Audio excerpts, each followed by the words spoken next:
अन्य लोकोने पण जागृत करीश। मारा घर, गाम अने शहेर तेमज आसपास सूको अने भीना कचरानो योग्य रीते निकाल करीश। हूँ जल संसाधनोने लईने जवाबदारीनी सामूहिक भावना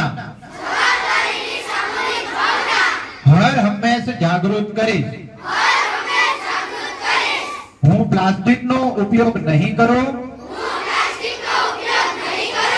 अने प्लास्टिक ना कचरानो योग्य निकाल करीश। हूँ गंदगी करीश नहीं के करवा दईश नहीं। स्वच्छताना आ कर्तव्यने साची निष्ठाथी निभावीश। हूँ स्वच्छतानी साथे साथे